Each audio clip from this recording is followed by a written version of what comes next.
Saya banyak berdiskusi dengan teman-teman di sebelah sana, dan mereka meyakini tidak akan terjadi yang namanya angket. Pertama, ada sandera politik. Mereka tanya pada saya, siapa yang tidak mau kalau ditawarkan untuk kabinet? Ada yang beroposisi 9 tahun tambah 3 bulan, ditawarkan menjadi menteri, terima. Dan itu kemudian menyanjung-nyanjung, memuji-muji dan lain sebagainya. Itu contoh yang disampaikan dari sebelah sana. Itu sandera politik.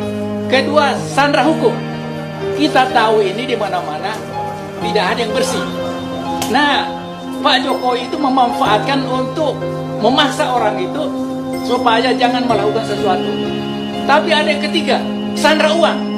Itu sudah bertebaran di media sosial, 10 miliar.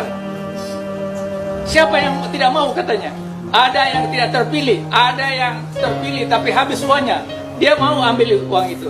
Tapi saya ingin mengatakan, menerima suap itu tempatnya di neraka itu semuanya. Dan itu harus dihindari, apalagi PDIP sebagai partai pejuang. Yang kedua, saya ingin sampaikan, saya ini penulis buku Jokowi Satrio Piningit. Paling tersiksa di mana-mana saya pergi, kau ikut berdosa katanya dengan keadaan sekarang ini. Tapi dalam buku itu adalah hasil penelitian saya waktu saya mengambil penelitian di Solo, dan orang-orang kecil itu merindukan adanya orang yang tampil membawa kemakmuran mereka, kesejahteraan mereka. Ternyata apa yang Pak Jokowi tampilkan dengan kesadaran itu omong kosong besar. Jadi saya sampaikan teman-teman yang suka ngeritik saya sudah tobat. Tobat untuk selama-lamanya.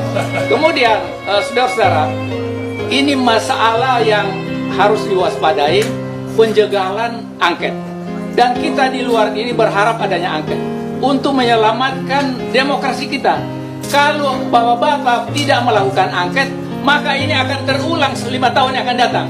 Mereka yang berkuasa sekarang akan menggunakan resourcesnya, menggunakan aparat, menggunakan segalanya untuk memenangkan pemilu dengan mencederai demokrasi. Jadi ini penting sekali.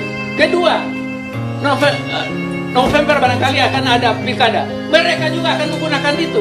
Nah, PDIP dianggap sudah di luar, semua akan hopeless. Tidak bisa memenangkan pertarungan. Jadi menurut saya inilah momentum yang sangat penting PDIP untuk mengambil peran. Anda akan didukung oleh rakyat. Anda di luar saja, karena lebih berharga Anda di luar daripada Anda bagian dari komplotan yang merugikan rakyat. Jadi itu barangkali Pak Masinton tidak usah ragu, nanti kita sama-sama Pak untuk berjuang di luar untuk membawa perubahan yang lebih baik. Jadi menurut saya inilah kuncinya PDIP. Tadi malam saya ketemu dengan Pak Mahfud, dia bilang Ibu Mega itu setuju katanya, tapi radanya kelihatannya orang lain yang mengambil peran. Nah, saya berharap teman-teman di DPR itu mengambil peran untuk meyakinkan Ibu Mega bahwa inilah saatnya kita menyelamatkan negeri ini dari dinasti politik yang merusak negeri ini. Terima kasih. Lanjut ya, ya kan Mas? Ya, Sama? lanjut. Ya. Assalamualaikum warahmatullahi wabarakatuh. Selamat sore, salam sejahtera untuk kita semua. Yang saya hormati Bang Andrian, Bang Arya Bima, Bang Masinton, Bapak-bapak ini tidak diragukan lagi integritasnya. Yang perlu digarisbawahi oleh kita semua, ya Pak Bang Ahmad Yani, kita udah lama berteman gitu loh. Hak angket ini adalah hak bapak-bapak. Kami sebagai rakyat, saya terus terang mewakili 440 kabupaten kota CDOB, calon daerah otonomi baru. Yang ingin saya sampaikan di forum yang terhormat ini adalah biang kerok yang paling pokok adalah Jokowi, Pak Jokowi.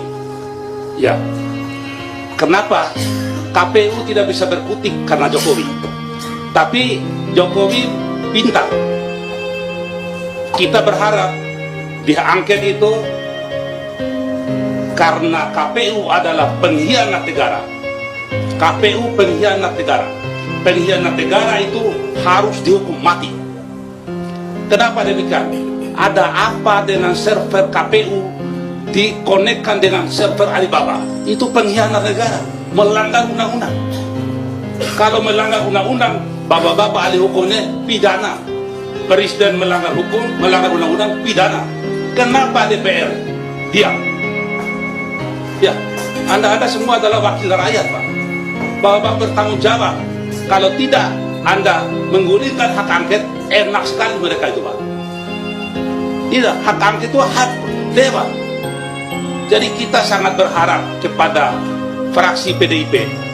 Ya, mohon maaf, fraksi PDIP ini harapan masyarakat banyak, Pak. Terus terang aja, saya banyak berdiskusi dengan petinggi-petinggi PDIP, ya termasuk orang-orangnya Ibu Mega itu. Ya ada yang tidak tahu diri.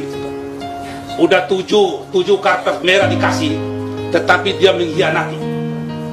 Yaitu Pak Andrian, Bang Arya Bimo, Bang itu udah tahu lah itu. Tapi sekali lagi, harapan kami fraksi PDIP harus melaporkan Ketua KPU, Ketua Bawaslu kepada Bareskrim Mabes Polri. Kenapa? Karena KPU, Bawaslu adalah pengkhianat negara. Pengkhianat negara harus segera ditangkap sebelum dia mengumumkan presiden, calon presiden dan itu. Itu harapan kami kepada DPR. Dan yang lagi viral ini, mohon maaf nih, kalau saya tidak ini mudah-mudahan aja itulah. Kalau ada hak angket panggil presiden, tanyain aja. Lu punya ijazah ada, bawa ijazah lu. Ijazah lu itu benar apa tidak? Satu aja poin itu aja. Tidak perlu macam-macam. Dia akan kelewat, akan keblinger. Terima kasih. Ya, assalamualaikum warahmatullahi wabarakatuh. Waalaikumsalam. Cukup?